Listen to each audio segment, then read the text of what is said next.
must be our goal and our guide.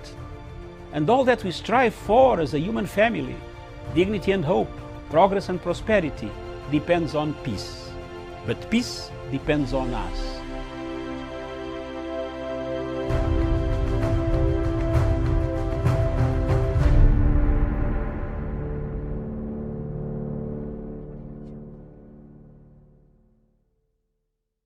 A very good morning to you, and thank you so much for joining us this morning. The show is The People's Court, and our topic for today is should the president open up the country? Should the president open the country? Today we know that the country was on a lockdown, partial travel restrictions and all that since sometimes in March. And so today Kenyans are waiting for that speech by President Uhuru Kenyatta and see will he introduce other new measures? What will happen? Will he lift the travel restrictions? Will he lift the curfew? Will he lift the ban on, bars out there that have been under, restrictions not to operate, basically. So today Kenyans are waiting to hear from President Uhuru Kenyatta. My name is Miriam Ogutu, and we shall look at that. What is your expectation today on should the president open the country partially or fully? What do you make of that? Are we ready to open our economy? Are we ready to send our children to school? Even we know the Minister of Education last week came out and said perhaps the candidates should join the school back on Monday, and then thereafter other students will join systematically depending on the capabilities and the preparedness of this school. So we are looking at that, and let me know what you think. So this morning I'm joined by Daniel Wesonga. I don't know if he's still in Kisumu. Daniel, good morning. Yes, a very good morning, Miriam Ogutu, and to our viewers, I'm still in Kisumu, still doing some few work here and there, but probably soon I'll be able to join you in Nairobi. All right, very well. And I'll be able to look at the... Thank you so much. And on the other side, on the CBD, Nairobi here, we have Professor Jared Onyari. Professor, good morning. All right, Professor is yet to join, but he'll join us as we continue. So Elizabeth Onyweke, you're saying no, let it stay like that. Vincent Oko, you're saying you're tuned. Thank you so much. And so let me know what you think. Should the president open the country partially or fully? Of course, Kenyans are waiting to hear what the president has to say. And, Kenya has been on a partial lockdown since March, when the first case of coronavirus was confirmed in the country, and schools, bars still remain closed, as well as a ban on large gatherings, which often defied by top political leaders. Now, today, the head of state is in particular set to announce whether the nationwide dusk to dawn curfew will be lifted or extended, reopening of bars and places of entertainment and school. Of course, the president's address will be preceded by a national COVID-19 conference where stakeholders involved will review the country's response in the fight against the disease, and has infected more than over 30,000 people here in the country and has killed over 600 people so far in the country. And of course, the conference will also outline a strategy for building and sustaining momentum on the country's economic recovery. So we know that is the other big task that President Uhuru Kenyatta has, and rather the country has, because the last few months have been particularly very difficult for a lot of businesses, especially the small, medium businesses. A lot of them have faced closure, and people are just trying to recover even as these restrictions and the challenges that come with COVID-19 continue there. So, Sean, before we get into the topic fully, let me first bring us up to date with the figures as they stand this morning in Kenya. The number of confirmed cases is at 38,115. The death toll in the country is 691. The recovery is 24,621. Uganda, the confirmed cases is 7,530. And the death toll in Uganda is 73. Recoveries is 3,647. We go to South Africa, 670,766 cases so far have been registered there. The death toll is 16,398, and recovery so far from South Africa is 603,721. And then we go to Egypt, which I think is the second also leading country in the continent after South Africa. The cases right now is at 102,840. The death toll in Egypt is 5,883, and recoveries is 95,080. And we see the figures there on the death is a bit lower compared to South Africa, that is leading in both the confirmed cases and also the death toll. And also I might also add there that the recovery rate in South Africa is also quite impressive. And the total cases in Africa this morning standing at 1,429,272. The number of deaths in Africa is 34,611, and recoveries in Africa so far is 1,176,411. The global figures have topped 33,000 plus, and the deaths have surpassed 1 million, standing at 1,002,402, and the global recovery so now is at 24,638,482. So that is where we stand this morning in regards to COVID-19. So let's just get into it. Of course, as shown before we get into the headlines, of course, our big question there, even for our viewers, is should the president open the country partially or fully? And let us know, even as we expect the president to, speak to the nation today. What are your expectations, Sean? Perhaps we will start with you. Yes. What do you expect to hear today from President Uhuru Kenyatta? Yes, so of course, Miriam, COVID-19 has had a lot of implication on various sectors, especially the sector of education and also businesses. As you've said in the introduction there, is that bars have been closed, clubs, and all those industries in the entertainment industry, rather, have had the biggest implications when it came to this disease. But first of all, let me go to the education sector, where we've been having a lot of conversation, especially in the recent past, where people have been faced with the question whether to reopen schools so that our children can be able to do part of what they are expected to do this year, or they just let it go up to next year. So my honest opinion is that I hope President Uhuru Kenyatta is going to follow the advice of the medical practitioners and specialists, and not to reopen the schools before January 2021 in the much anticipated national address. Because when you look at the majority of our schools are still ill-equipped to adhere to the stipulated Ministry of Health protocols, and in fact, many of them are in near ruins after several months of disguise and will require several weeks to repair. And also the social media, when you look at it, is a wash of with pictures of schools whose books have been destroyed by the state of affairs, like termites. And I've seen that one from a number of schools in various parts of the country. So when you look at it, really, Miriam, Corona is still very real, and you would like to be reminded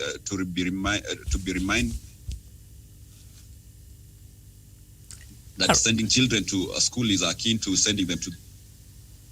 So, and also one thing Kenyans should know that is that reduced testing and tracing of COVID-19 cases shouldn't be misconstrued as a reduced cases of the pandemic.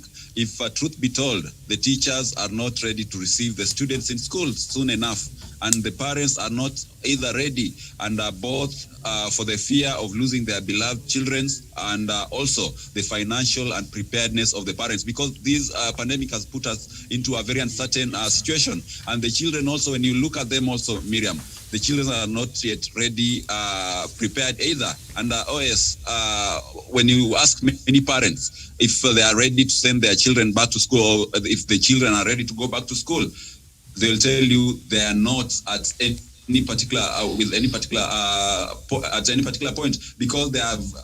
You'll find that a majority of them had resigned to the fate of a lost academic year, and we urge the president to kindly listen to the conscience of the people of Kenya and the children of this country, and resist any pressure from individuals with vested interest in the sector of education. COVID kills quite quickly, but no delay in reopening schools will kill any child. So let us wait until the cost is clear and heed to the advice of the medical practitioners. So therefore, my parting shot on the question whether to reopen schools or not, it's let us wait until everything is clear, because these children cannot even keep simple measurements like not sharing masks or maybe holding hands. We saw that in Botswana, and Donald Trump, the president of the US, tweeted about it, where they tried to reopen schools and dramatically the number of positive cases surged up in schools. So we can wait until January 2021. On whether to open bars and clubs or not,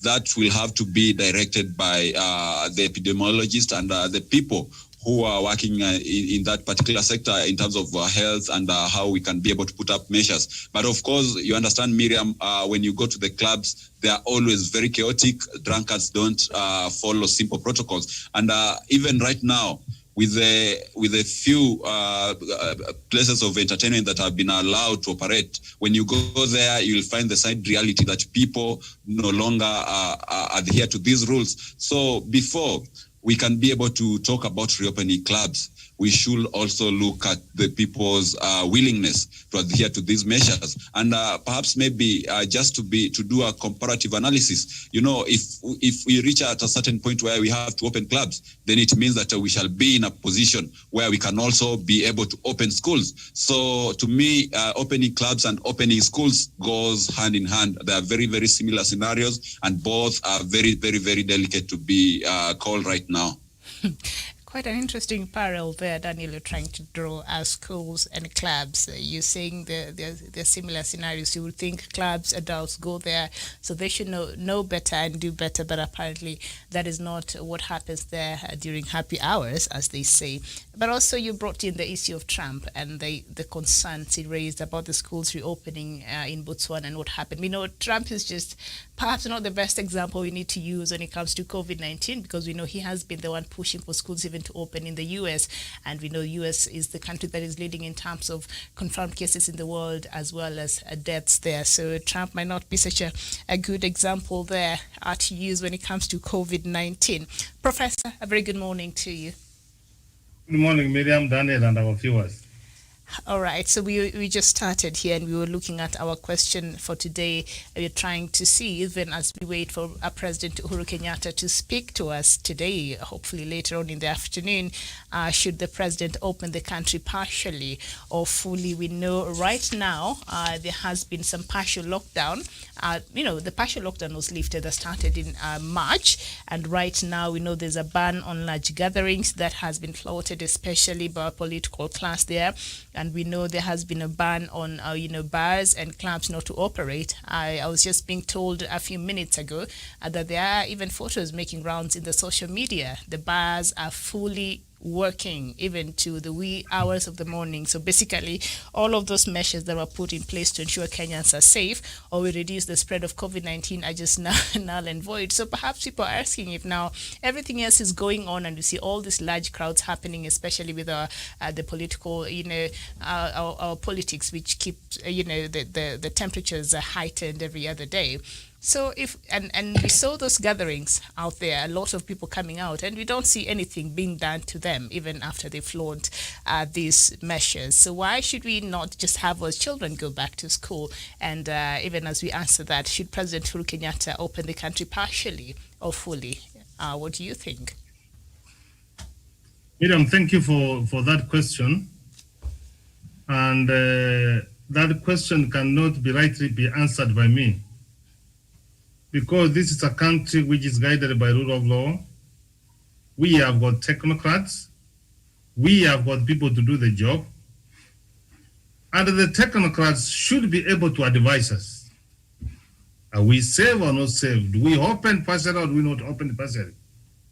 And basically what you are trying to tell me, Miriam, do you break the law and then you put it on the social media to tell the police, come on, baby, come on. So if you are doing that one, it means there is a lapse in our those who are charged to keep law and order, and those people who are violating to have opened the restaurants and the pubs, the nightclubs, before the spaces are said that they are free for them to operate.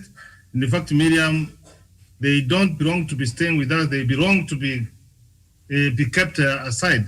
So from where I stand, Miriam, whether do we send our children to school today, tomorrow, next week, next year, or thereafter, is let us be guided by science, by the medical science people. They tell us that now it is safe. We have done all that is required of ours. We have contained the pandemic, and then Miriam, we can be able to open and continue with our own life. The fact that Miriam, God has spared us, we should not take it for granted. Because when I look around, people at Miriam are not washing hands, people are not wearing masks, people are not keeping social distance. So they are taking this disease, this pandemic, as something normal. It is not normal, and then we are going to use the words of Mutahi Kagwe that if we are going to treat this disease normally, it will treat us abnormally.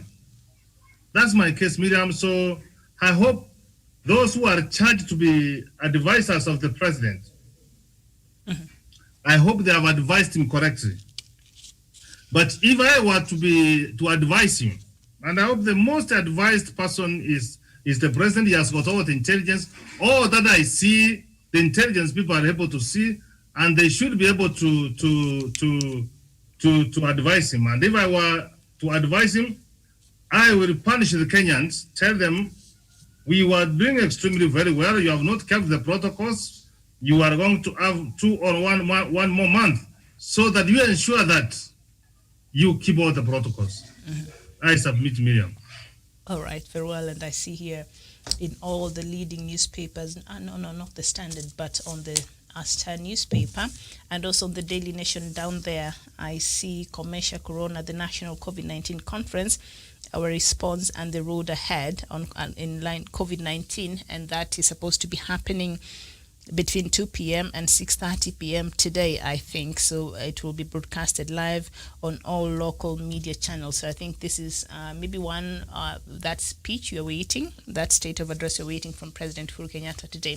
So let me just read a bit of that on the Daily Nation. Their front pages are not the main headline, but the other side. Uhuru says to usher in the new normal. And it says President Kenyatta will today address the nation after chairing a virtual conference on COVID-19 amid high hopes that he will reopen the economy. The day-long meeting will culminate in a State of the Nation address. The president is expected to outline the government's decision following 6 months of economic paralysis occasioned by restrictions put in place to contain the spread of COVID-19. I was watching some other news item, I think earlier on in the local TV stations, and parents there, a few of them are not very happy with schools reopening on Monday. They're saying, our jobs have been affected. A lot of us are business people, small business people, and our businesses were affected by COVID-19. And now we're being told that the schools should reopen in October. So we're not ready to cater for that fee or to afford for our children to go back to school in October. What do you say to that, Daniel? Yes, Miriam, that is the correct situation on the ground because, as you know, this pandemic has been able to affect a lot of people's livelihoods. And a lot of people, when you look at people who have lost their jobs just here in Kenya, the number surpasses 2 million people. And those are people who are paying school fees for these children, people who are paying even a school for children of their relatives. So there is that financial and preparedness when you talk about reopening schools. And of course, these are very harsh economic times. And it's not only here in Kenya, but globally. So really, when the parents talk about...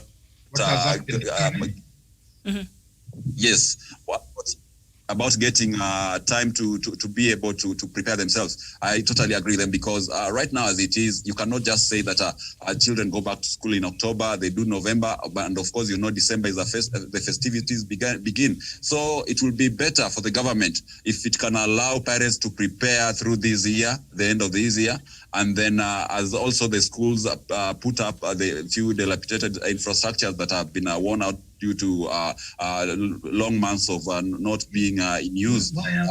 Therefore, in January, we can resume school when the parents are ready, when the learners are ready, and also the teachers are ready to receive the teaching. It ended a long time ago. Doctor, we can... Good morning. Okay, all right. Doctor is still working on joining us. Professor, parents are saying, you know what? I mean, we did not expect that the schools will resume in October because we know the message by the Minister of Education was not very consistent until a couple of days ago where they came out clearly. So parents were a bit confused on, are we opening this year or should we wait until the start of the year in January? But now it is clear that the schools should resume next Monday. And parents are saying we are not even prepared. We used all the money. We had just, we are not prepared to have our children go back to school on Monday. We can't afford it. Thank you, Miriam, for that question. And the committee which was set by the Cabinet Secretary for Education, Professor Magoha, I want to say that that committee did not consult widely. And in fact, they have been accused that they were taking tea and then coming out of that. Miriam, what we need to do and understand, why did we close our schools? That's the question we need to ask ourselves.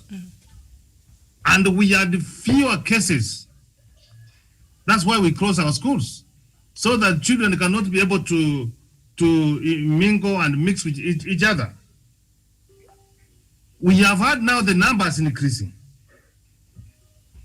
Have we put parameters in place so that the students and the pupils will be able to keep social distance? That's question number one. COVID-19, Miriam, has affected the economy. People have lost jobs. I know 2, 3, 4 people who relocated from this city because they were not able even to pay for their rent. And then you are telling now open, and you know what the Cabinet Secretary are saying? That the children should not be able to change schools. What are you basically telling people, Miriam? This is a country which our constitution allows people to participate, and everyone's opinion matters, Miriam. So when, Miriam, you hear people saying they are not ready, and in fact I've been seeing them crying. So what we need to do, Miriam, I always say 20 minus 20 is 0. The year 2020 is gone. And we thank God that the pandemic has calmed down.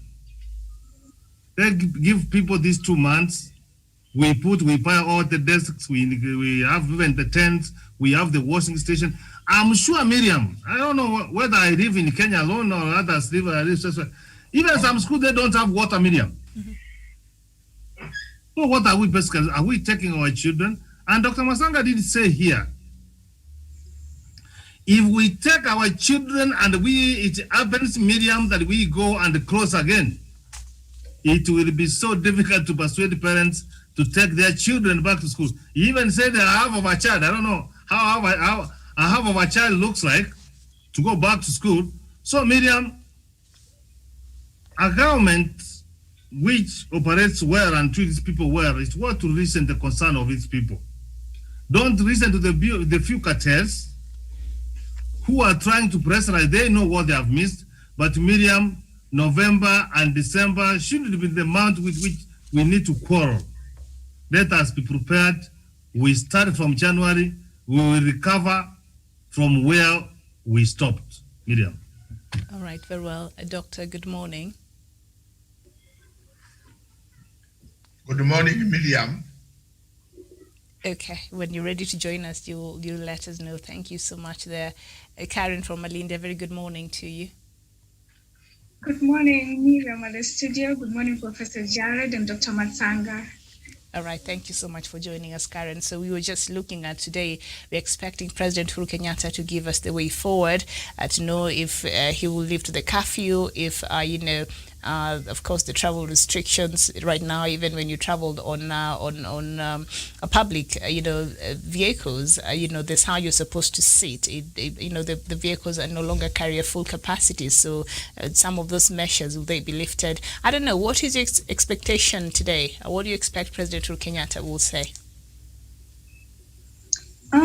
I expect him to, thanks for that question, by the way. I expect him to give his opinion based on the interest of the people. By that I mean, we're not ready yet to have all the gates opened, and we cannot risk.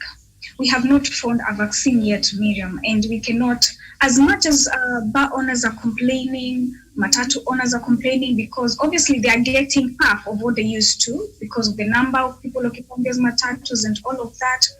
We know that is happening, but not at the expense of our lives. We haven't discovered a vaccine yet, so why should we risk? So I expect him to give his opinion based on the interest of the people.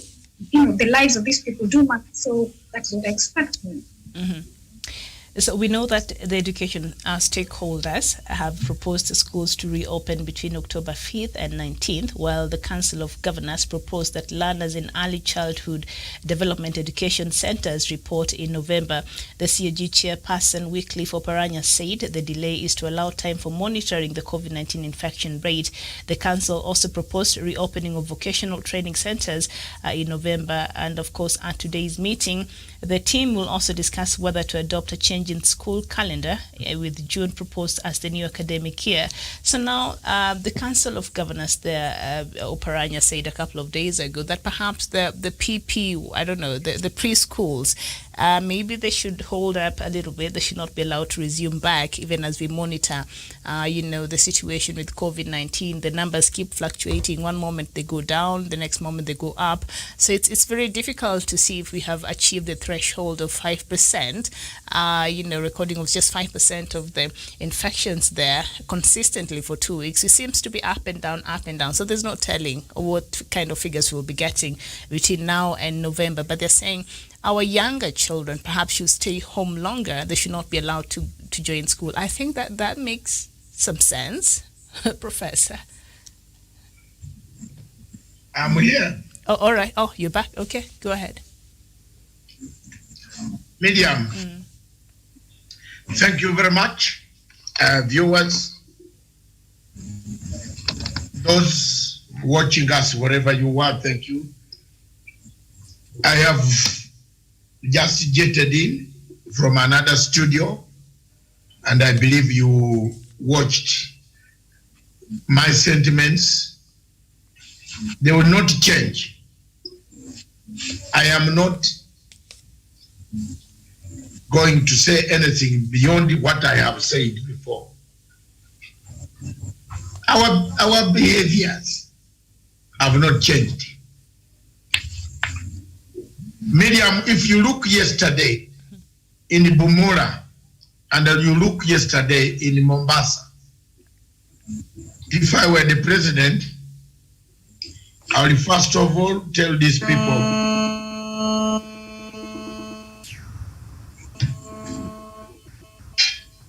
sorry about that. I will first of all tell them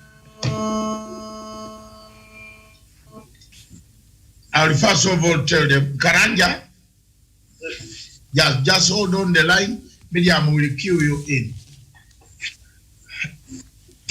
I will tell the president that, and I have said it, first, partially open. Don't give a full blanket. A blanket, opening. That the curfew is done. People go and drink up to morning. We again don't observe regulations at night. No. What I suspect would be this prolong the curfew to about midnight. For people, to allow people to do a few things, because people are saying they can't trade.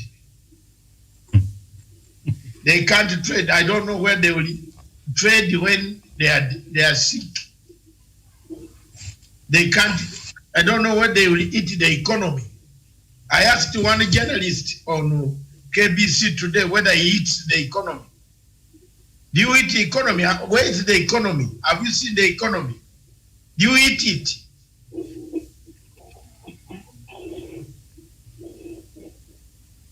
But when this disease comes, it eats you. It doesn't eat the economy, sorry. So I agree, compare with Professor. I was listening to him when he was making his submission, and I agree with Jean, Sean Wesonga, and my sister in Malindi. My dear, Miriam, let's not talk about it.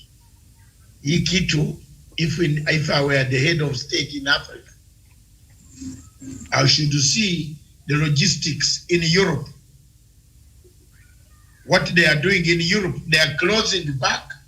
Now you in Africa, you are opening, while there they are closing. Their aircraft, these tourists who are coming into Mara, they are pouring in even more of this air. Yeah? They are pouring in air. You see, the situation in Medium here is this. My reasoning is this. If we had known that COVID-19 is caused by body water or by mosquito, we would have got rid of mosquito or body water. And then like Ebola, you isolate the patients. But the worst thing of COVID-19, Miriam, is it is air we breathe. When you open the mouth, the air goes in. So you don't know which air is polluted and not polluted. Therefore, there is a risk. Two, what the president should do is to stamp authority on political activities. Stop the rallies. If the president makes an announcement today that all political activities are hereby suspended for some time to allow the curve to cool down, believe me or not, no police officer, no administration, no commissioner, and I'm speaking this from experience, haki ya Mungu commissioner atakutwanga. Am I wrong, boss from Nyamira? Right. If the president says, unless the president wants these politics to go on, but if the president says for now, political rallies and calling people for rallies in huge numbers is banned until further notice. And let's put his helicopter, show us his money, and he lands in Bumula and tries to address unmasked people. People who are not masked. Let's see how people in Mombasa on the beach are allowed to come to dance to the disco without masks. For me, I've made my stand very clear. Hate me, like me, it is up to you. But one day you'll remember my words. I told you that this is to find me in my small place. If it is coming, let it find me where I am. But me, and by the way, I was consulting my lawyer at about 4 a.m. today because he's in the US, in America today. He says the World Health Organization has not said the pandemic is over. So whoever now is opening is violating the international law. And any citizen in the world can come out in your country, come for you. So wacha watu washike helicopter waende kwa kazi hizi. Tutakuwa wewe, even you who went to the rally, They will even trace how you paid the money for the rally to be held. We have seen this thing before, and we are repeating the same thing. It is a crime against humanity for knowingly exposing human beings to any disease that eliminates them in huge numbers. I leave it to you. Thank you, Miriam. And the Kenya Medical Association President Andrew Were yesterday said Kenya lacks enough health staff to fight an infection surge if restrictions are lifted. Daniel. No, Karanja. You told me Karanja is there. Karanja, you are online. Karanja, good morning. Thank you very much, Miriam, and the rest of the panelists. I concur with them, and from my observation and interaction with the people around this area where I am, people are not willing to play cards with their kids going back to school. Therefore, for me, I still hold my thought that the economy should be opened gradually or in phases. Like, you need to open and give a trial, but I don't think he should start with the schools. I think he should start with the bars and the place of entertainment, so that if the numbers hike from that place, then he can have a roadmap that will clear that this disease is here. But from what we are seeing politics doing under this political rally, this is what is giving people hope that might not be as dangerous as it was in March. They are feeling like they are optimistic that the president will reopen the economy or will loosen some of the regulations by the Ministry of Health. But I don't think that is the case. I think what our politicians are doing, they are just breaking the protocol for their own selfish interests. Therefore, the president should wait. He should come out clear and condemn this or stop this political rally, because this is where people are being brainwashed, because they are even some members of parliament who are on record for saying that this COVID-19 is just a scam. It's something that does not exist, and the government is holding Kenyans hostage. Therefore, the president should also ensure that he tightens some of these regulations, because as I told you yesterday, some of these places when you walk around, you don't have even water to clean your hands in some of the shops and the hotels. Therefore, the president should take. All right. Thank you so much, Karen. We know one of the restrictions that is still in place is the curfew from 8 p.m. to 4 a.m. in the morning. Does it even serve its purpose anymore in regards to trying to curb the spread of COVID-19? The curfew. Miriam. Do we still need it? Mm-hmm. Let me come in here. Curfew is needed. Because of curfew, we have a few accidents. Have you noticed that? Because the people drink.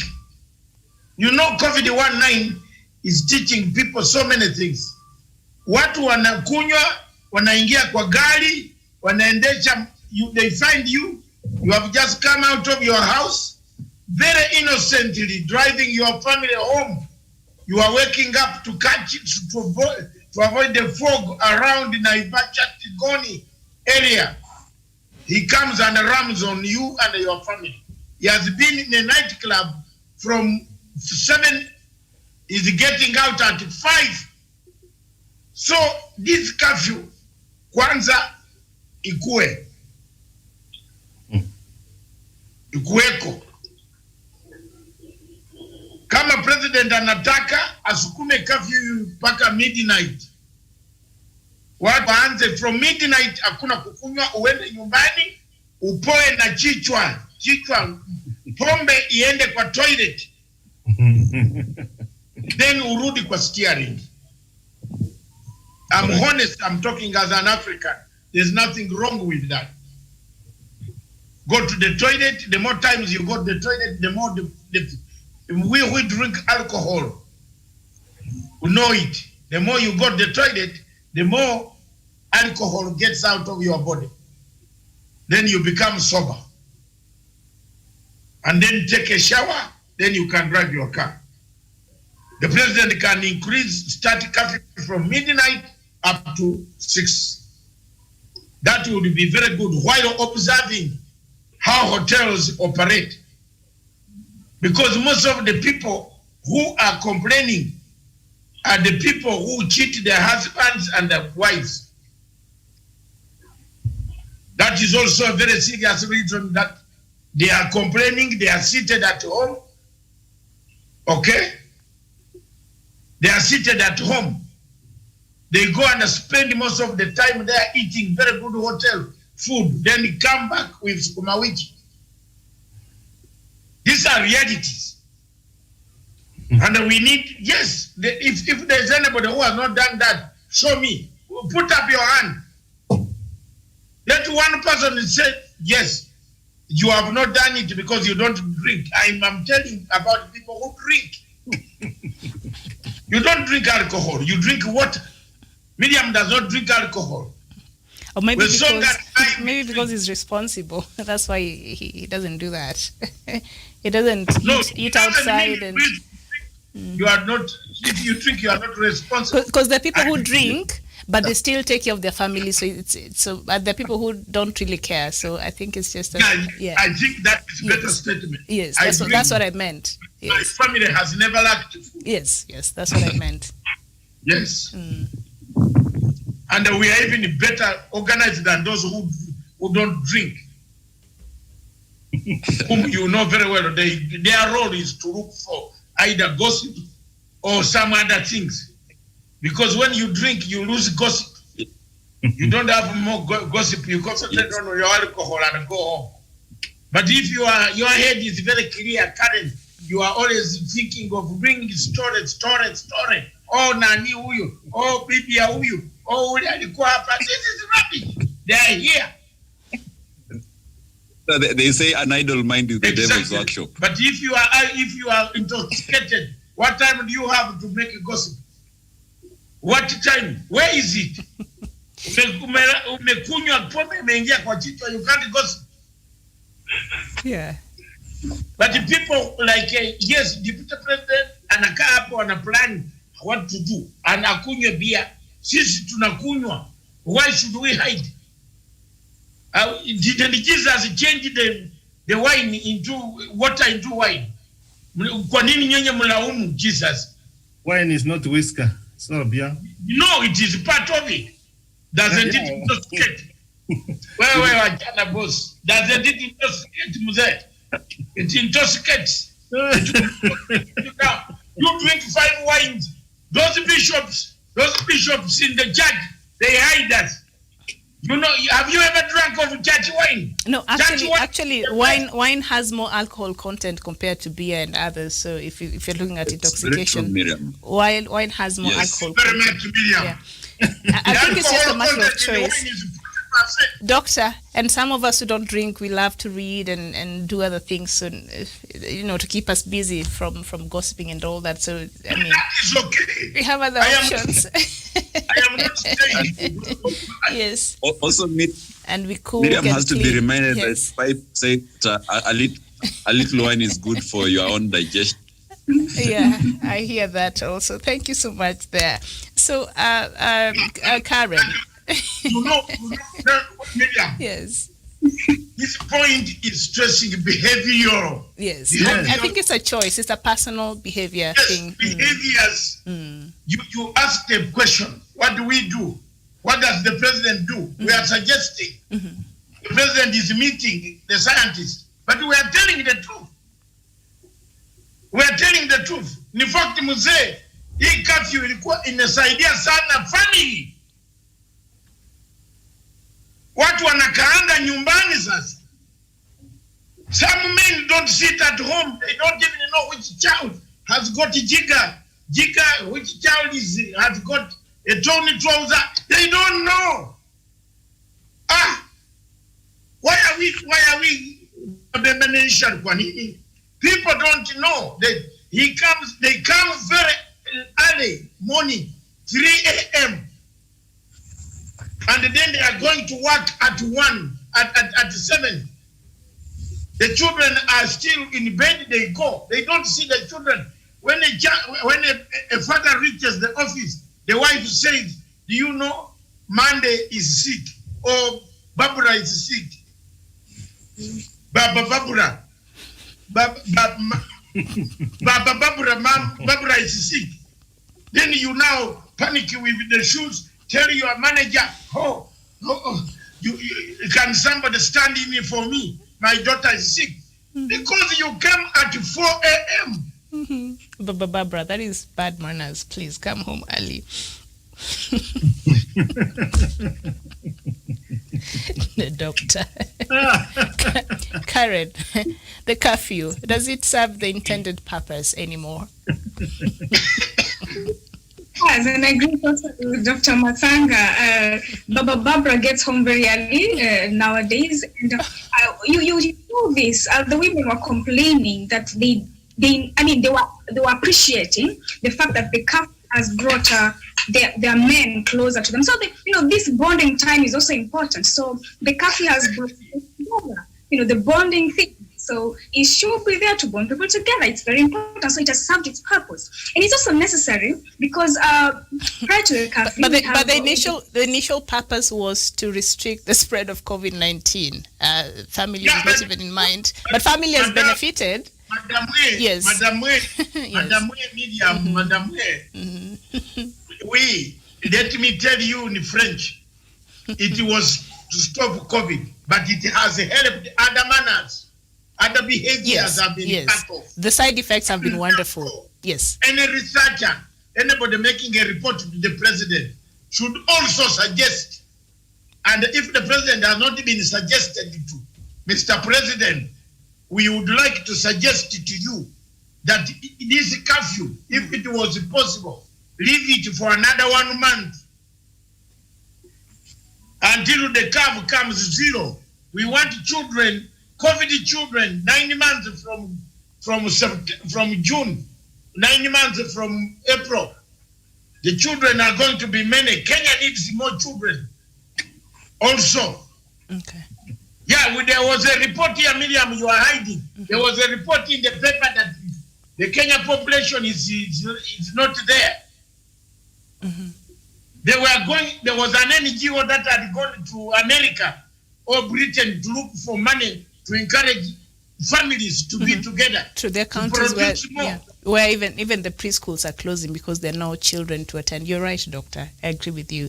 There was a report, counties. Jermaine, but, yes. But you see, when we are on this topic, please let's talk about the reality as people here, because this thing is going to come today. Women were very happy. Families were happy. You could see smiling families in malls. Husband and a woman, wife, they are smiling. My work is to watch. Haven't you noticed that I like looking so much at everything? Look at the way they work together to go and pay the bills. There is no more this hanky-panky business. Unasema let the woman go to the market. It is not there. Okay. So wacha curfew hii isukumwe until October so that we can go for Christmas when things are clean.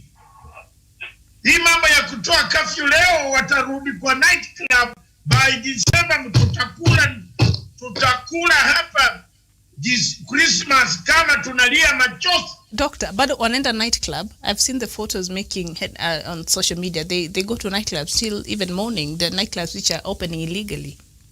They are. They have opened. But me, Matanga, will not dance in that nightclub. In fact, if there is a nightclub of that nature, I go in, I set the fire, and I run out. So you become an arsonist. Okay. Yes. Well, doctor is thinking of committing a crime there, Professor. No. I set fire. Because these people are the ones spreading the COVID-19. Tomorrow they are the drivers. Tomorrow they are Uber. Unaingia kwa Uber yake wewe unapata disease. You innocently. So people like that, people like that, police, where did our police cars with water go? Where did the police cars with water? During the 2017, we saw cars with water here. If you see such a nightclub, call police to bring such a water. You know water, once this water sweeps you from the ground, you follow there. Piga nyumba yote hata mabati na tiles get off. Don't harm anybody. Miriam. Yes. The curfew, does it serve the intended purpose? What Dr. Masanga is saying is very fundamental, that we need to do something with our behavioral change. I've said that coronavirus kills, and we cannot have lockdown forever, Miriam. We have done very well. We have had protocols. We have had a curfew. Now what means to do here, Miriam, is that we open partially. In fact, Miriam, let me tell you, if the laws were enforced, like now, Miriam, we have got Mututo law, which says you don't drink beyond 11. So perhaps that's what Dr. Masanga is saying, that we reach in midnight and people should be able to go. And this mentality of African going to the bar, taking the whole, how many bottles are in a crate? 24 or 25? Professor, me and you, we don't know. But for curiosity of knowledge, they're around 24, 25. I don't know. So what I want to say that people can go to the pub, have 3 bottles of beer as opposed to 10 or 1 crate, and then we continue moving on until we manage this, Miriam. Because now we are trying to find on how we are going to live with this COVID-19. It is not going to go very soon as we are imagining. And what we need to do here, Miriam, we don't live in our home of our own. Although the earth is our common home, we know what other countries are doing. If Europe are moving towards tightening to ensure that they have eradicated these things once and for all, why do you think you Kenyans should say that we should open? And let me tell you, Miriam, I have no doubt that God has favored this nation and has favored Africa. Let you not provoke God. Let's open partially. Let us increase the curfew to around midnight, and then eventually we will open our economy. Let us not go full or full blast, and then we stand to pray. But I want to say that there are some policy makers, policy implementers in this country, national intelligence, who have got all the information. You know, Miriam, the only thing which the Pan-African Punch TV does for us, that we are having a forum where we educate the citizens.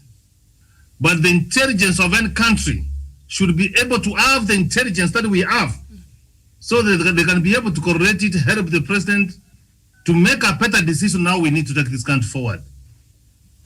When you are trying to say that, yes, the bars have been opening and been doing that one, then we are accusing one section of those who are charged to keep law and order, to ensure that you protect life. Miriam, you want to tell me that where they are bringing, there's no patrol of the police who are around that place? I'm told police went there, parked outside for a few minutes and did not enter.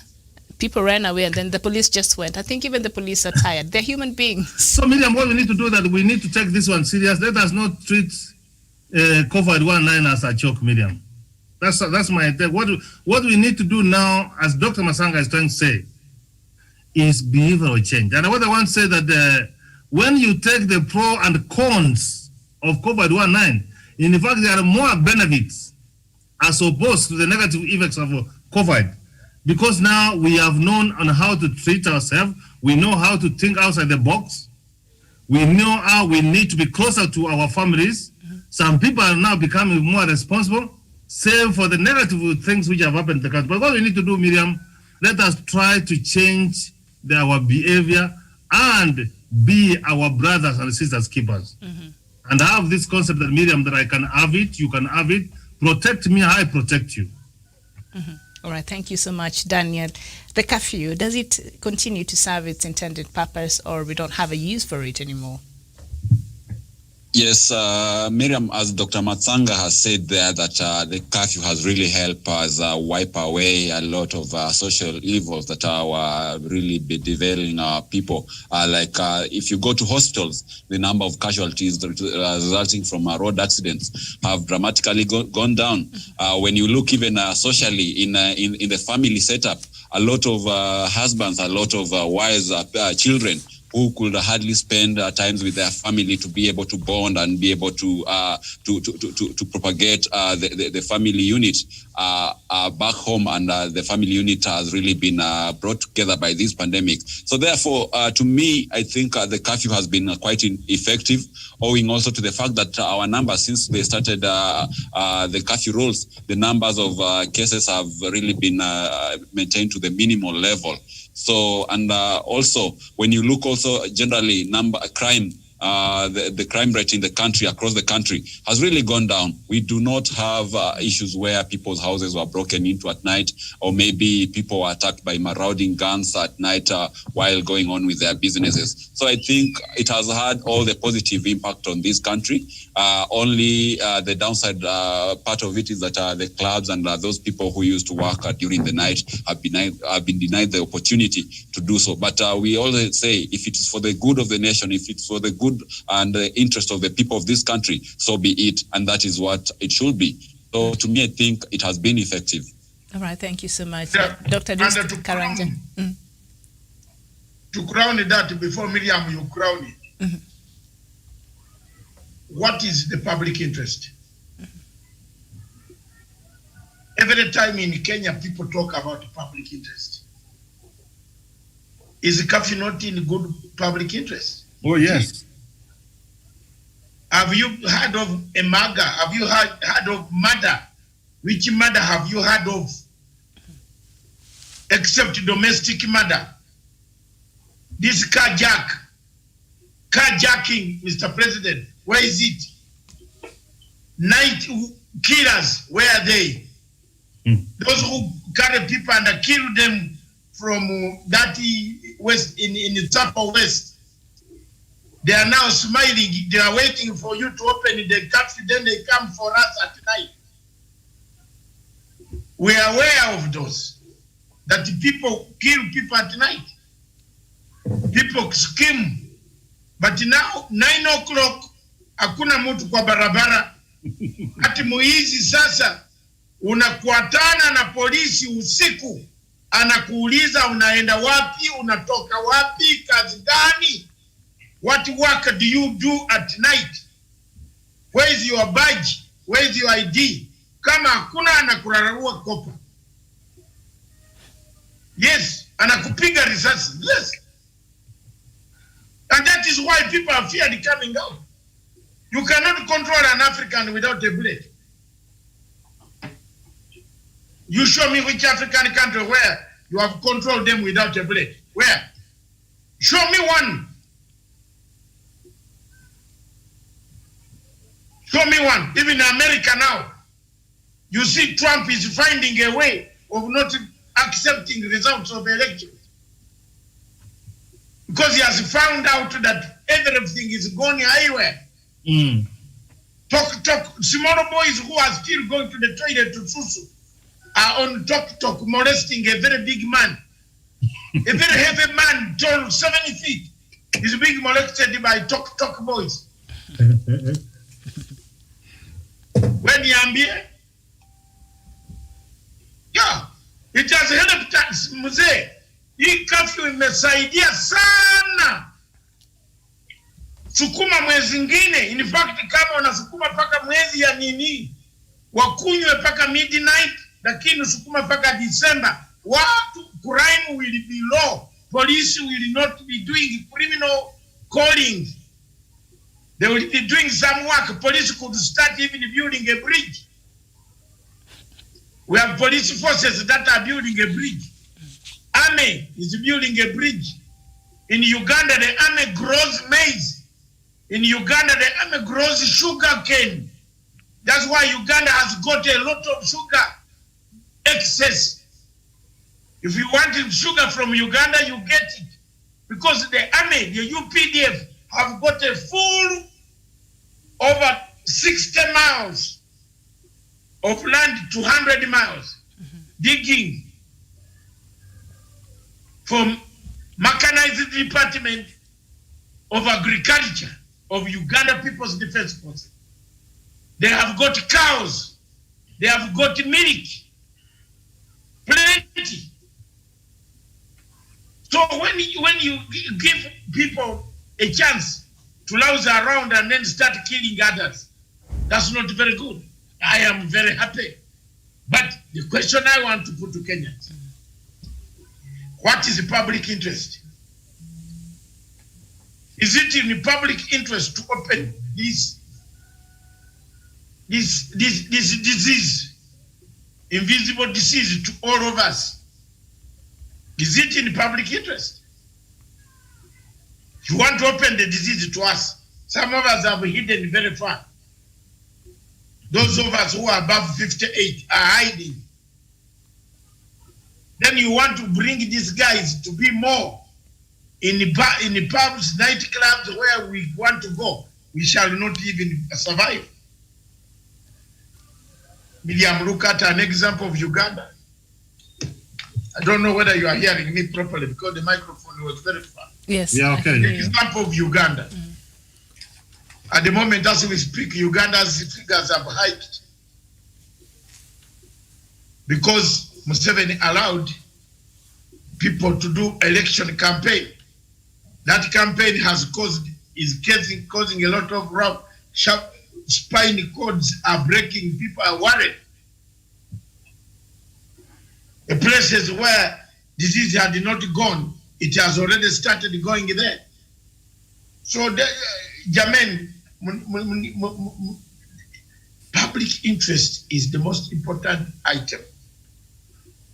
Miriam, I had a question.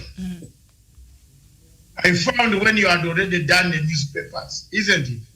We were just looking at it. Yes. I want a honest answer today. All of you, including Karanja. Yes. Why is it that all people who have corruption cases or crime,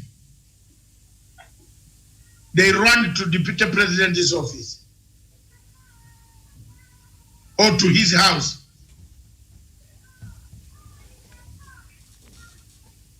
I don't know who wants to go first. Karanja, perhaps? No, let's see that. Why is it? I just want to ask Karen, don't go away. You know, when Karen has, Karen, you have run away. My question is very simple, Mama.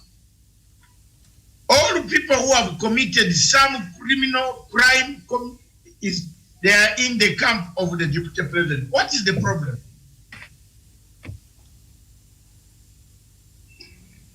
Yeah, let me just go for it first, Miriam. And that's a very, very good question, Dr. Masanga. I will use the family analogy to answer the question. When a small kid, someone threatens him or her, whether it is the mom or anybody else, what will she say or he? I will tell Daddy. When Daddy comes, I will report you. Do you hear that kind of language, Miriam? So definitely it goes without saying that, Dr. Masanga. And it has been synonymous that the road of corruption in this country is who?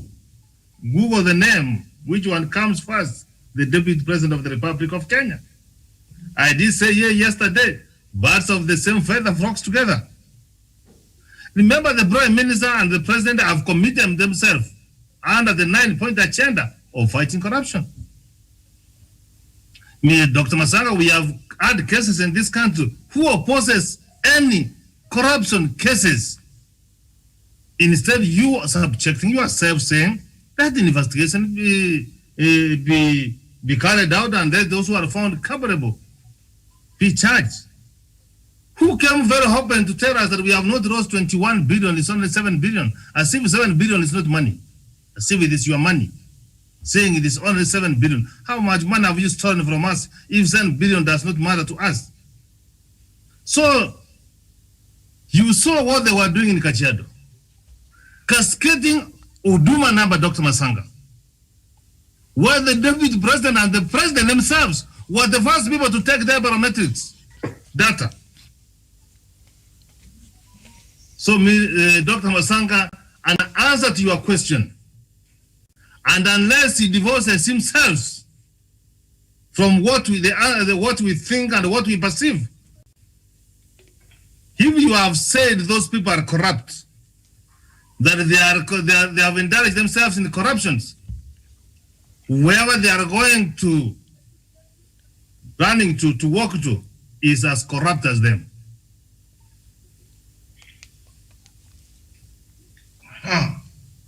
Wesonga. Yes, Dr. Matsanga, I agree totally with Professor. And when you look at corruption and other social evils, let's say like drug cartels and all those kind of dirty business, they are in the same category of what they call the black gold industry. And when you look even in Mexico, when the Sinaloa cartel noticed that the government, it was besieged by the government and other smaller cartels, what did they do?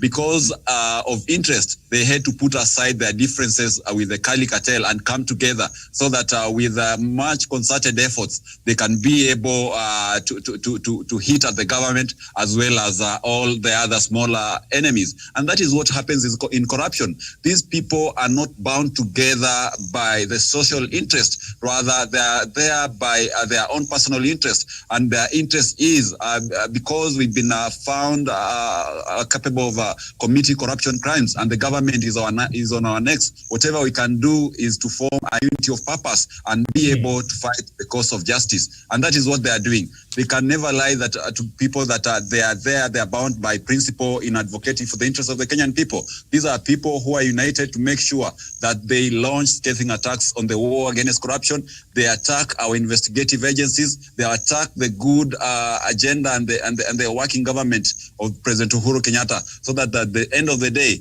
they will be able to walk out scot-free. And I can assure our viewers that if today Waluke was acquitted of corruption charges, if all those people who are doing shady deals like Muzama are acquitted, are given free space to operate their evil enterprise, they will not be on the side of the deputy president. They will want much to stand with people who are very progressive. But because they have been found in a corner, a situation that they cannot run from, then they retreat into those cocoons of impunity to be able to fight back on the government. That is my take.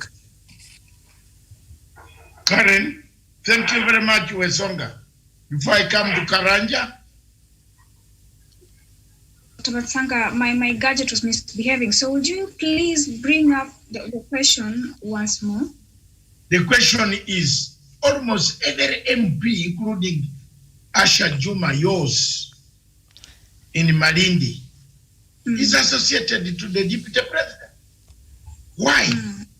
Everybody who has a CDF query, they are there.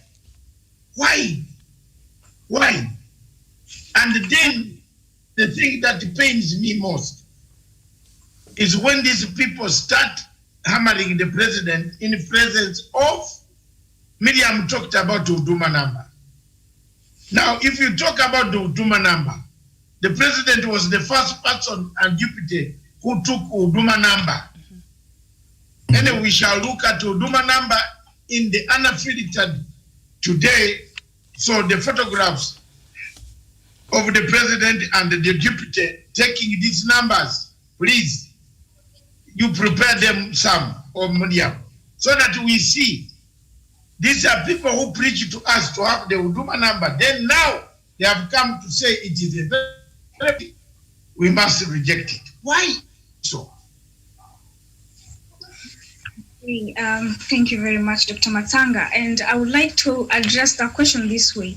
The reason as to why Miriam, you, Dr. Matsanga, yourself, Professor Jared, Wesonga, and I are together right now is because we share goals, we share purpose. We're here on a purpose. We're on the same mission, to promote the legacy of the president. And that is the way it is.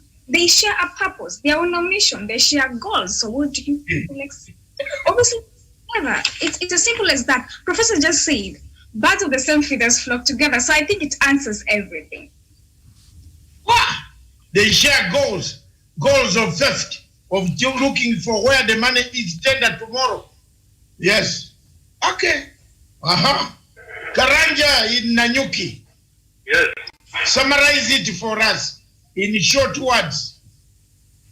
I'm listening to all the panelists there, and I agree with them totally. And let me say this: these people, they have a track record of corruption, and their godfather, who is the deputy president, they are going there because they have seen, and then they have learned tactics from him. And you saw what happened to Governor Wekiti. He was very courageous when he associated himself with the DP because he was sure that he was protected. For me, I think they go there for protection and it's government to be washed away the scenes of corruption so that they can continue even stealing more from the Kenyans. I think they go there because that is where they get protection. That's where they can go and they feel at home. That's where they can go and feel like whatever they are doing is great and glorified. That's why you find every member of parliament who is associated with the deputy president, like the one from Madira, Rigathi Gachagua, and he calls himself a hustler, but he comes from a family that is very rich. You see, when he associated himself with the DP, he even increased his corruption rate. He even increased, he got to new tactics. I think they go there to learn new things, and they go there for protection, and they go there because they feel like if we go to the side of the day President Uhuru Kenyatta is doing towards the fight against corruption in this country. Yeah.